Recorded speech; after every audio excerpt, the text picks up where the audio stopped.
आणि आता पाहणार आहोत टॉप 9 राजकीय बातमी।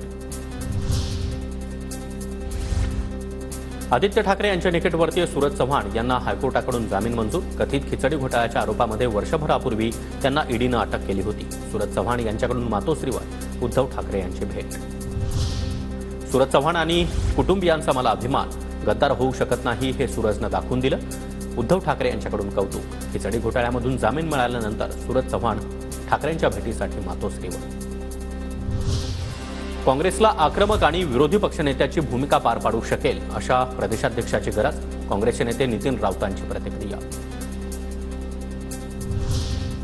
महाराष्ट्र केसरीच्या दोन्ही गदा कुस्तीगीर परिषदेला परत करणार। पंचांच्या निर्णयामुळे आपल्याला पराभवाला सामोरं जावं लागलं।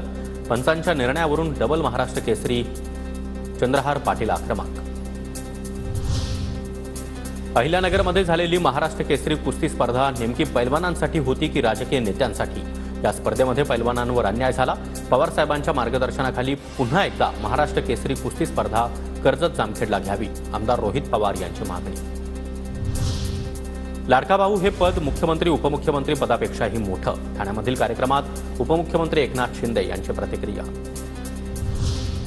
भाजपचा ठाकरे गटाला धक्का। मुंबई आणि गोवा विमानतळावरील 2000 कर्मचाऱ्यांचा भाजपमध्ये प्रवेश। ठाकरे गटाच्या भारतीय कामगार सेनेच्या संघटनेला धक्का। भाजपचे कार्याध्यक्ष रवींद्र चव्हाण यांच्या उपस्थितीमध्ये पक्षप्रवेश। मंत्रालयाच्या कॉरिडॉरमध्ये उपमुख्यमंत्री एकनाथ शिंदे आणि पवार गटाचे नेते जितेंद्र आव्हाड यांची भेट। एकनाथ शिंदे माध्यमांना प्रतिक्रिया देताना आव्हाड एकनाथ शिंदे यांच्याकडे एकटक बघत असल्याची दृश्य कॅमेऱ्यात कैद। मुंबईमध्ये भाजपच्या सक्रिय सदस्य नोंदणीला सुरुवात। सदस्य नोंदणीचा दुसरा टप्पा आजपासून सुरू।